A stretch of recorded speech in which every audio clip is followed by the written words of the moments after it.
BRS పై CM Revanth చేసిన వ్యాఖ్యలకు counter ఇచ్చారు మాజీ మంత్రి జగదీష్ రెడ్డి. గేట్లు తెరిస్తే బీఆర్ఎస్ ఖాళీ అవుతుందన్న రేవంత్ వ్యాఖ్యలపై ఆగ్రహం వ్యక్తం చేశారు.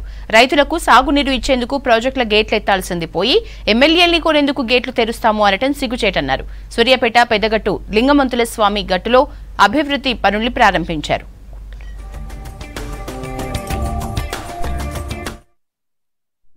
ఎట్లా పార్టీలు మార్పియాలి, ఎట్లా ఓట్లు సంపాదించాలి, వ్యాపారస్తులను భయపెట్టించి ఎట్లా డబ్బులు సంపాదించాలి, తీసుకుపోయి ఢిల్లీకి ఎట్లా ముడుపులు కట్టి రావాలన్న సోయి తప్ప ప్రజల పట్ల పరిపాలన పట్ల సోయి లేదు.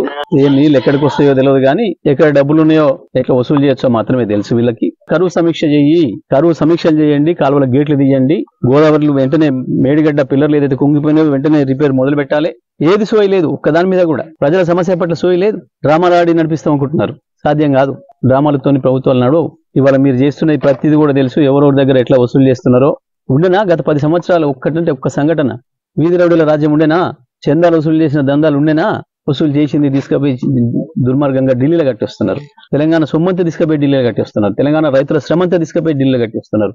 గీ సోయి తప్ప పరిపాలన సోయి లేదు. గేట్లు తీస్తొస్తారు, ఇది తీస్తొస్తారు.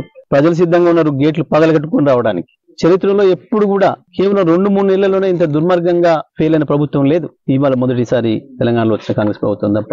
ఏదేమైనప్పుడు కూడా నేను ఇప్పటికీ మళ్ళీ డిమాండ్ చేస్తా ఉన్నా, తెలంగాణ నల్గొండ జిల్లా రైతాంగం తరఫున వెంటనే మీ పరపతి ఉపయోగించి కర్ణాటక నుంచి ఏ ముఖ్యమంత్రి, ఏ ఉప ముఖ్యమంత్రి, మంత్రులు వచ్చి కర్ణాటక నుంచి ఇక్కడికి వచ్చి ఓట్లు వేయండి, కాంగ్రెస్ పార్టీకి మేము ప్రభుత్వం మంచి ప్రభుత్వం అందిస్తామని చెప్పిపోయినరో వాళ్ళ నుంచి తీసుకురండి నీళ్లు. అక్కడ ఉన్నాయి నీళ్లు, చేతనైతే దమ్ముంటే గది తీసుకురా.